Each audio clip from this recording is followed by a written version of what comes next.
Hi, welcome back to Birth Bomb. I'm Yolanda Norris-Clark.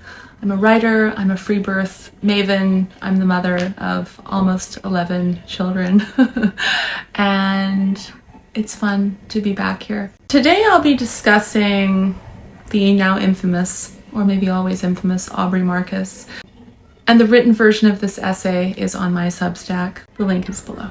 Leave the repulsive Aubrey Marcus alone.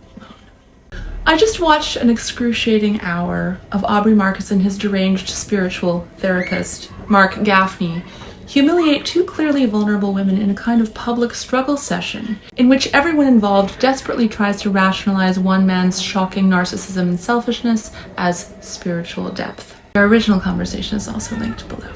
It was incredibly uncomfortable to see these two women allow themselves, their naivete, and their unmistakable pain to be showcased and objectified.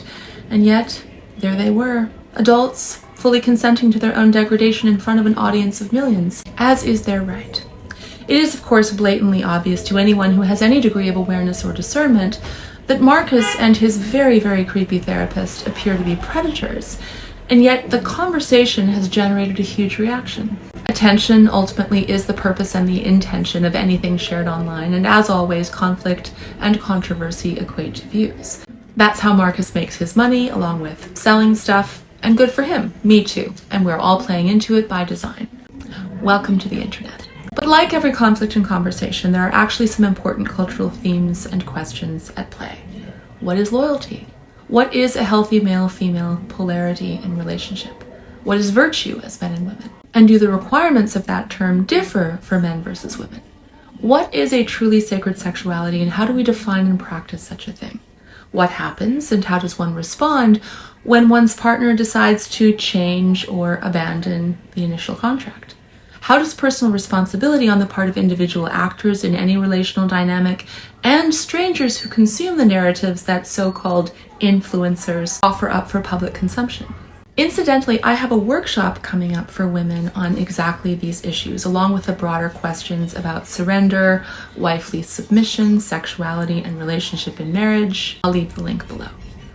I myself recently shared a reel in which I briefly discussed some of the values my husband and I are striving to exemplify for our children and to live out in our marriage. And in that post, which I'll also link below, I mentioned that my husband and I are monogamous and that we have been for the entirety of our 20-year relationship. Now, our marriage is not perfect, not by a long shot, but we have actually managed to stay monogamous and faithful to each other. I also mentioned in that reel that we are in the process now of converting to Orthodox Christianity from Anglicanism, and that I'm about to give birth to our 9th child, which will be my 11th child. And interestingly, I got a lot of strong reactions, not only to our large family, unsurprisingly, but to stating the intimate but basic detail about monogamy. Quite a few people were actually annoyed by this and asked me why I felt the need to mention such a thing, and I've been thinking about that and pondering it in light of this recent Marcus debacle. Because the issue is not just that Aubrey Marcus and his demented therapist enabler are evidently weaving a veil of manipulation and coercion around two traumatized women who clearly have no self-respect or self-esteem, and that in a stunning feat of doublespeak, the two men are openly inverting or transing the concept of monogamy itself, calling Marcus's midlife crisis playing out in that all too familiar expression of sexual incontinence and immaturity. Dude wants to bone a 20-year-old, radical monogamy and expanded monogamy. It's not just that it is truly mortifying to see the unalloyed vanity wafting from the poor clueless 20-something concubine who is plainly enraptured by the distorted projection of herself as an erotic mystic. And it's not just that it's tragic to watch Marcus's wife open up her wounds on camera as she desperately tries to convince herself that not only is her husband's despicable treatment of her fine, but that it's spiritual evolution. And it's not just pathetic to hear Marcus drone on and on and on, verbally ejaculating a seemingly endless stream of spiritual platitudes.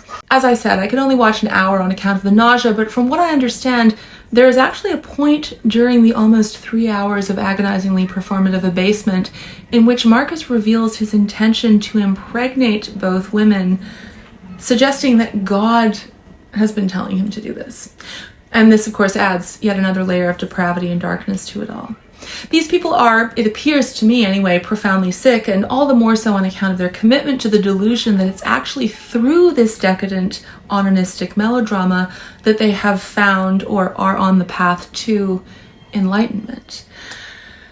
I also can't forget to mention that all of this is being fueled and validated by plant medicine ceremonies, naturally. And I know this dynamic very well. We lived in Costa Rica for nearly a year, and one of the many reasons we decided to leave that country was the rampant misuse and abuse of psychedelics and mind-altering substances.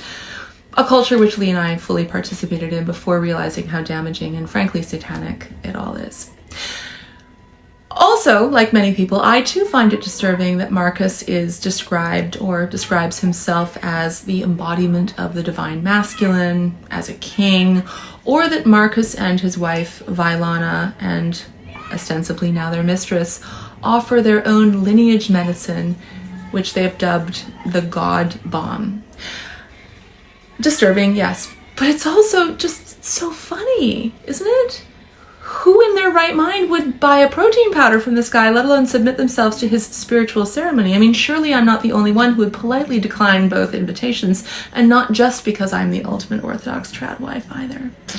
But what's even funnier and far more disturbing than Marcus and his unhinged egomaniacal spiritual bypassing and self-aggrandizement, or even his grotesque manipulation of emotionally injured women, is the response to his shenanigans. I watched a couple of YouTube videos in which young women were practically disintegrated by Marcus's podcast. They were trembling, they were on the verge of tears, nearly losing it, proclaiming their own near pseudo-spiritual breakdown as a result of Marcus's revelations of paradoxical monogamy, as Gaffney, the therapist, unscrupulously puts it. Apparently, this marital breakdown situation has rattled the collective. Several of these women have recorded themselves whining about having trusted Aubrey Marcus. They reference the fact that he had a platform and he had influence, and therefore he bore a responsibility to his audience, and now he's promoting this lifestyle that's potentially harmful to the community. Excuse me?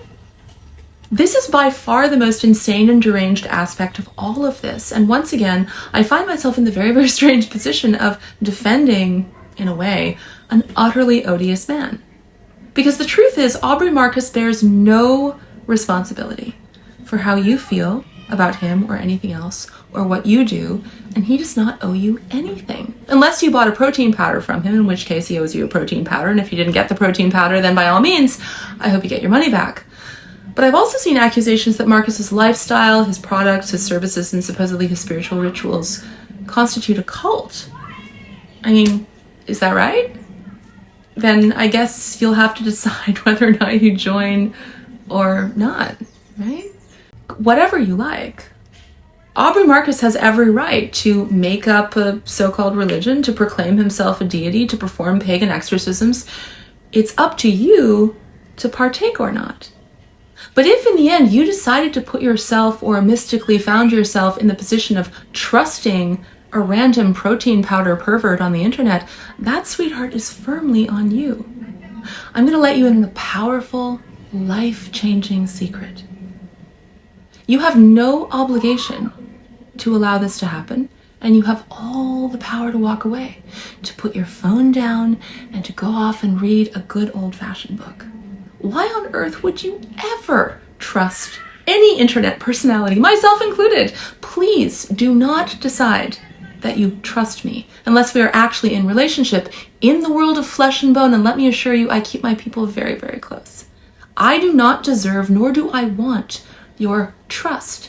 In fact, if you are trusting random internet figureheads or doctors or nurses or politicians or dentists or college professors or gurus, you have no idea what trust is, which likely makes you highly untrustworthy.